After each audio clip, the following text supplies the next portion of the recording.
What will five-star freshman Terry Bussey's role look like this season?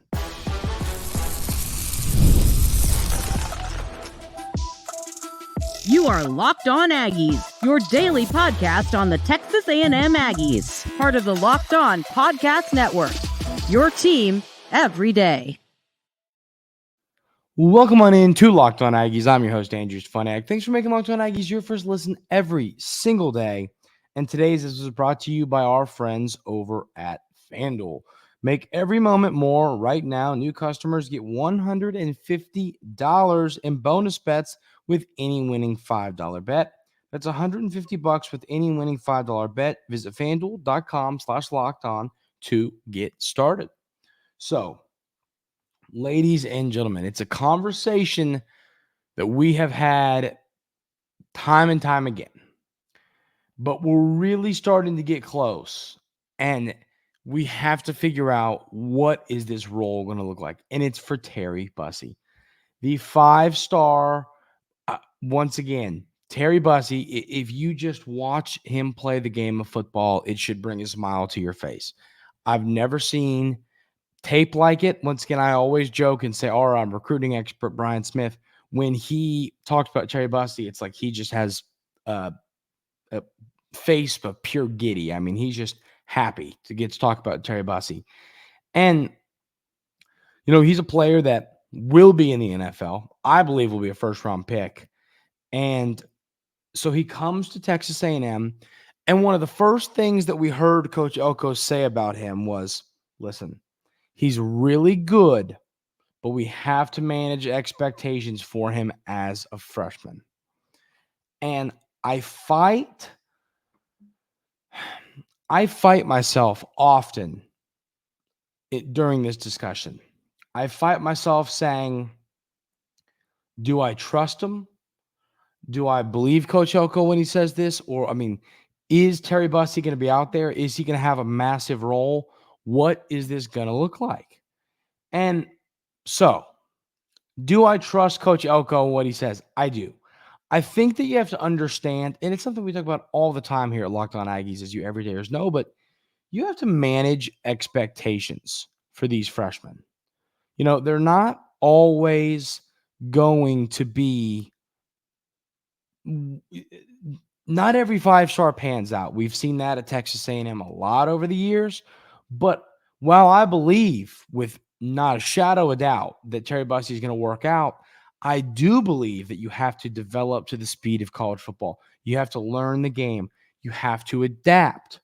It's not easy to just walk in the front door and be a dominant college football player as a true freshman. Like what Terry and York did last year, you don't see that happen a ton. You see it happen some, not a ton. It takes a special type of athlete. And while I believe that Terry Bussey is that type of athlete, I don't believe it is easy, a lock, any kind of guarantee that he's going to walk in and be this star player as a freshman. So let's give you an example. I think a great example for this is DJ Hicks from last season. DJ Hicks was a highly ranked guy, top 15 player in the class at some places. And, we didn't see him last year. Now, partially, I do think the difference there is Texas A&M's defensive line last season is much better than Texas A&M's secondary this season. So I think that's a plus for Terry Bussey. But the point is, DJ Hicks, and now we're heading into this season with a ton of excitement about DJ Hicks and what he's going to bring to the table. So could Terry Bussey be a guy that doesn't have a huge role as a freshman and then as a sophomore really explodes onto the scene as his player we expect them to be? I think there's a chance of that. But ladies and gentlemen, and to be honest with you, I think Terry Bussey ends up being a great player this year. And listen, once again, and I want to reiterate what Coach Elko said. He's trying to manage expectations for a young player. You do not want to have a player come to campus, have a player like Terry Bussey, and all he keeps hearing is how good he is, He's going to be great. He's going to start. He's going to play. And then maybe he struggles a little bit. The SEC ain't easy, ladies and gentlemen. It is not easy playing in the Southeastern Conference. Fun fact. Okay, this is that you are playing against now with transfer portal. I mean, you're playing against 24-year-old. I mean, you're playing against people with 401ks and wife and 4 kids. I mean, like, you're playing against grown people, and Terry Bussey is still just a kid. You know what I mean? He's still young, and it's not easy to adjust to that, to go against grown men that you see in the SEC. So it's like there's an adjustment period, but I think that Terry Bussey can go through that adjustment period quickly. I also wish he had gone through spring. I get it, just a reality, but would have helped a little bit. Would have loved for him to have had that little extra period to adjust.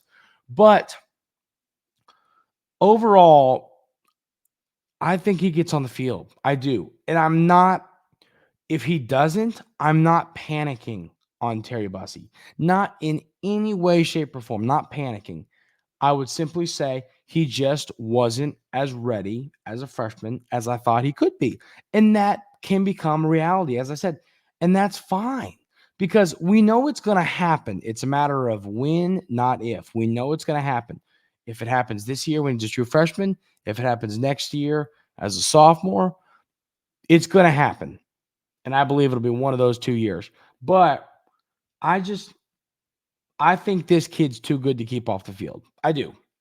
And, sometimes you got to let players like this make their mistakes. You got to let them make their freshman mistakes. Every freshman makes freshman mistakes. I don't care who you are. I don't care if you're the best player in the world. I don't care if you're a 2-star. Don't care if you're a 5-star. I don't care if you're the number 1 player in the class. Every freshman makes mistakes. Terry Bussey's going to make mistakes. But, ladies and gentlemen, I think he's going to be out there. I want to keep reiterating that. I do. I know we talked about a depth chart the other day, and some folks have, Hill over at the Jaden Hill at the nickel, BJ Mays and Ricks as the outside guys, and Des Ricks. But I think Terry Bussey's better than all 3 of those players. And I don't think it's going to be hard for him to get on the field.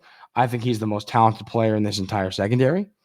I think that, but talent, experience, talent, these are different things. You can be the most talented, and there's still a better player for the role right now. So that's going to be what we find out. But once again, ladies and gentlemen, and I manage expectations. I'm not saying if he doesn't end up being great, hit the panic button. Do not. He's going to be just fine. But I believe that he's too good to not have on the football field. And I think you're going to see him this year. And then when it comes to the offensive side of the ball, does he have a role? Kick return. I think you'd be crazy to not try and get the football in his hands as much as you possibly can. I think you need to try and get the football to him, whether it's an interception, it's a end around, it's a screen pass, it's a go route, it's a kick return of any kind. You want the football in Terry Bussey's hands because he is dynamic. He is dynamic with the ball in his hands. That is what you want.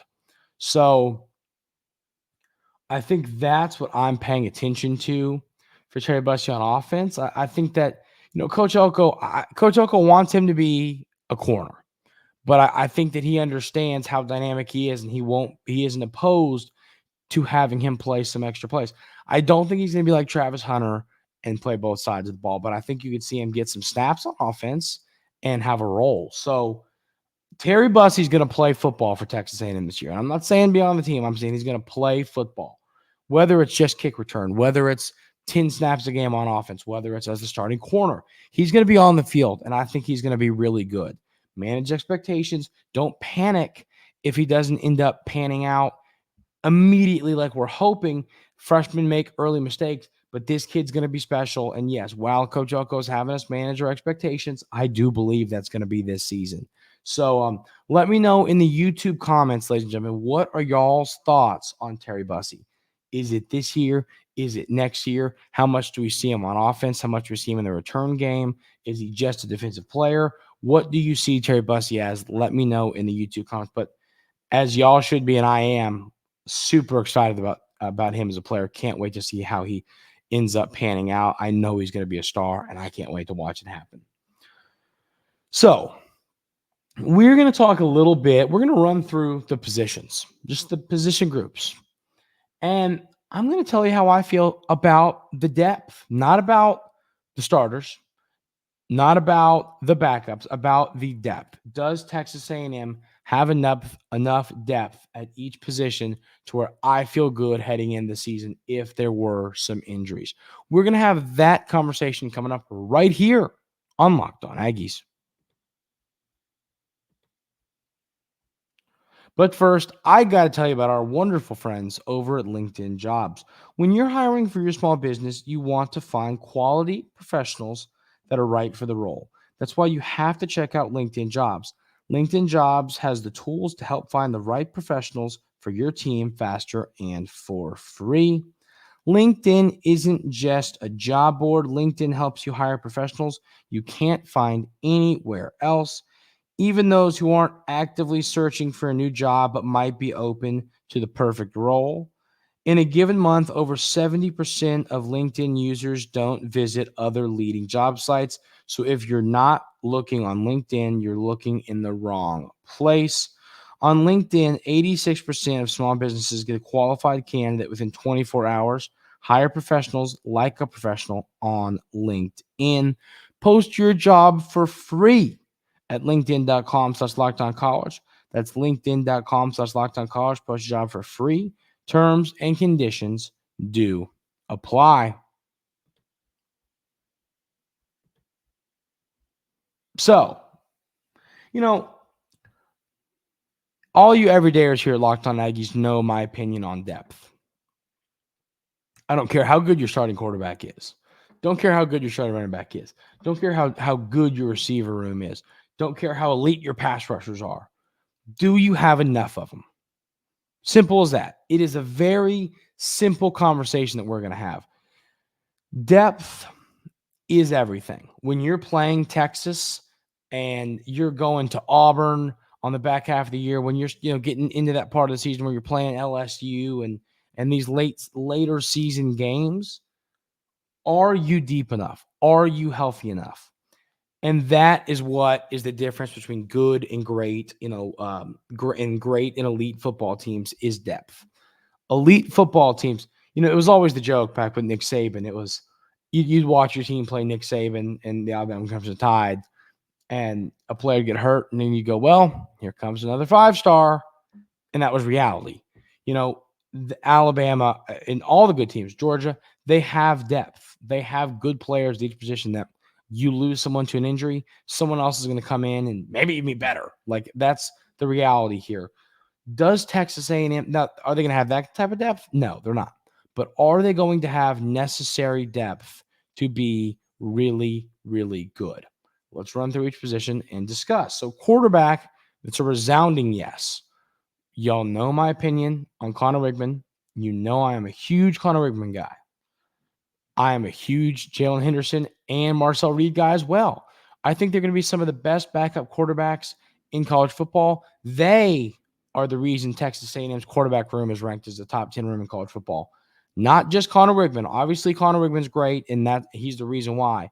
But they are the reason why this room is ranked where it's ranked by On 3 because of how talented your other guys are. You have to have the other guys. Texas A&M has them.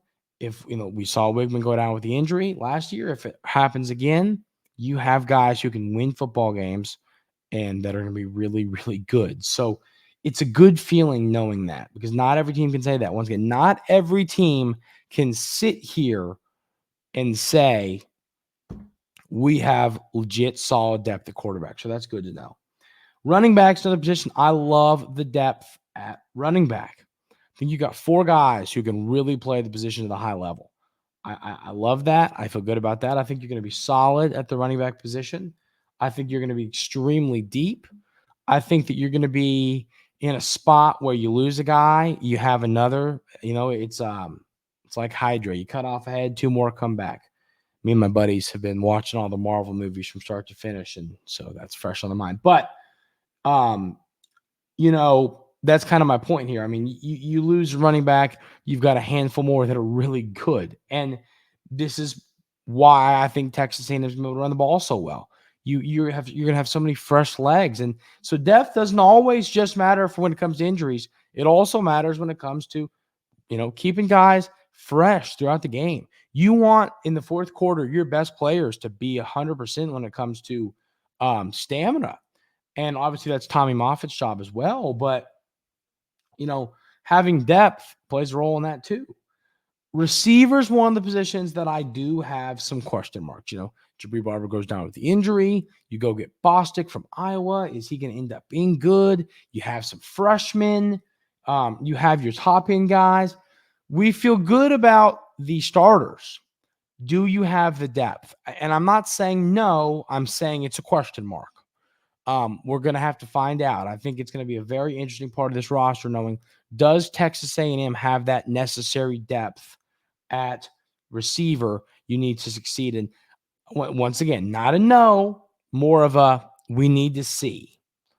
Then tight end, I think you have tons of depth at tight end. I think you might have one of the deepest tight end rooms in college football. I mean, you've got Donovan Green, you've still got Platt, you've got Theo, you've got all the transfers. You have got so many talented guys in this tight end room. And yes, Coach Klein loves using tight ends. He loves having a lot of tight ends. He's going to use his tight ends. And I think that's a good thing that he has depth at this position. It's exciting that he's going to be able to feel confident how many guys he has there, because he's going to want to use them. Offensive line, I just think this position as a whole is such a question mark that, similar to receiver, it's like, I think you're fine. I think you're fine depth-wise at offensive line. But I'm not guaranteed. I don't think it's any kind of guarantee. I think you're going to be solid at offensive line. I do. And I'm not crazy concerned.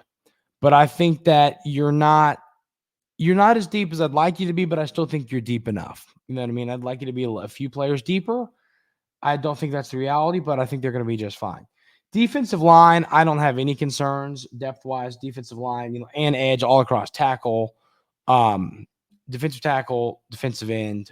You want to throw edge rusher in there, whatever it is. I feel great about that position group. I think you've got so many underrated players out there, players that, I sit here and talk about the defensive line, and I'm forgetting 17 names because there's so many good guys. And I think that's reality here. I think that this room is so deep. I saw someone comment the other day talking about the depth, and there were a few concerns about the defensive line depth. And I'll be honest with you, I just don't share those concerns. I think this room is deep. I think this room is going to be really good. And I think that if someone goes down with injury, if someone is tired, you got another guy who's really good who can come in and replace him. So I'm not concerned about depth anywhere on the defensive line. At linebacker, I would say compared to offensive line and receiver, I'm much less concerned about linebacker than I am those two positions. But I do think it's one of those positions where if you really get wiped by injuries, if you lose two guys, you're starting to get in serious trouble. So that's a position I think you got to be careful. You need York. You need DeShields. You need these guys. You need Sanford. You need these guys to stay healthy. You need them to stay healthy, because while I love the room as a whole, I love the players in, and I think you're good. You got the freshmen there. You got the older veterans. I like the dynamic of this room. You still need to stay healthy. So that's linebacker room. In the secondary, corner, and safety, I'll be honest with you, I feel really good about the depth here. I think you've got so many players that can be really good. You've got so many guys who can give you relevant snaps. The coaching staff did such a good job in the transfer portal, rebuilding this room. I do not have any concerns about the depth in this room. I think that you did a great job in the portal, really revamping this room with talented guys, experienced guys. I do not have any concerns when it comes to Texas A&M's secondary. I feel very good about this room as a whole, depth-wise. I think if you lose a player, you're going to have another player come in and you're going to be just fine. So that is how I feel about the depth. I think that Linebacker, offensive line, and receiver are the other positions that I'm a little bit concerned about. Everything else I feel great about, but even the ones I'm concerned about, I still think Texas A&M is deep enough. But if you really start to get hurt, that's when you're going to run into an issue at those positions. But that's the case with any position. So I want to have a short conversation that will be a longer conversation either later in this week or early next week. I don't think there's a quarterback battle anymore. And I'm going to explain why coming up right here on Locked On Aggies. It's winner take all time in the NBA and NHL, and FanDuel is giving you a shot to bring home a big win of your own. Right now, new customers get $150 in bonus bets with any winning $5 bet. That's $150 to bet on spreads, money lines, player props, and so much more. Visit FanDuel.com/lockedon and make every playoff shot count. Listen, I'm big into the NBA playoffs right now. I'm rooting for the Mavs, of course. I think they're going to win it. I think the Celtics are favored. I think the Mavs are just playing too good right now. I would go put my bet to be able to claim these bonus bets. I'd put it on the Mavs to win the championship. I feel good about it, ladies and gentlemen. They're going to be underdogs to win the championship, but I think they're going to get it done. So visit FanDuel.com/lockedon. Make every playoff shot count. FanDuel, America's #1 sportsbook. So y'all know how I sometimes like to have these conversations where we, I want to have a more significant conversation later in the week about it, but I want to kind of lay my thoughts out, give y'all an opportunity to let me know how you feel in the YouTube comments before we really deep dive into this. But, so yesterday we saw on X, Twitter, whatever you want to call it, Connor Wigman and Quinn Ewers are going to be the cover guys on Dave Campbell's Texas Football magazine. And some might go, Andrew, who cares? Who cares? Right? I just think optically, there are optics. The starting quarterback is the what do you call it? The headliner of your program. He is the guy that is, okay, here he is. This is the guy that is representing our football team. That is who the starting quarterback is for a team. And I think when you're putting someone on a magazine like this, when you're letting Connor Wigman be that, I don't know how you could go and you could let Henderson or Reed start. Now, put the best man out there, of course. I'm not saying because he's on a magazine, start Connor Wigman. That's not what I'm saying. But what I am saying is I think that teams like to brand their quarterback. They like to brand the starting quarterback. You want to build your brand on a year-to-year basis around your starting quarterback. And I think that's what Texas A&M is doing here. I think that Connor Wigman is the best quarterback in the room. And as y'all know, I really do think that Henderson and Reed are good quarterbacks and could come in and play immediately. When I was more, I was going to say concerned, not concerned with the quarterback battle, but when I thought there was one going on, I was concerned about the health of Connor Wigman. I did not like the verbiage Coach Elko was using. I did not like he's 70%. He's not moving well. I didn't like that. I didn't like that verbiage. And I thought maybe he's just not going to bounce back right from this injury. He's going to need more time than we thought. Now that he's pretty much getting close to 100%, he's going to be ready to rock for the start of the season. I don't have any concerns about there being a quarterback battle. I think Connor Wigman's going to start in this role. So, I want y'all to let me know thoughts on that. I will, once again, I believe that the optic stuff like that matters. I believe teams do that for a reason. So we will discuss this more later in the week. I want to have a serious conversation. Is there a quarterback battle heading in, into the summer as we get closer to the start of the 2024 season? Is there a quarterback battle? We'll have that conversation later in the week, but let me know y'all's thoughts on that conversation. What should we discuss about it in the YouTube comments? On either probably Thursday's episode of Locked On Aggies, I'm going to do a full breakdown of the Oregon Ducks, and we're going to get ready to rock and roll on that, ready for this series, ready for the Super. we're going to break it all down. That is what we're going to do later this week. So probably on Thursday. So that's coming. It's going to be fun. Almost super time. Hopefully soon it's almost Omaha time. So we'll talk about that coming up this later this week. But that's going to do it for today's episode of Locked On Aggies. I hope everybody has an outstanding rest of their day today, and we will see you tomorrow.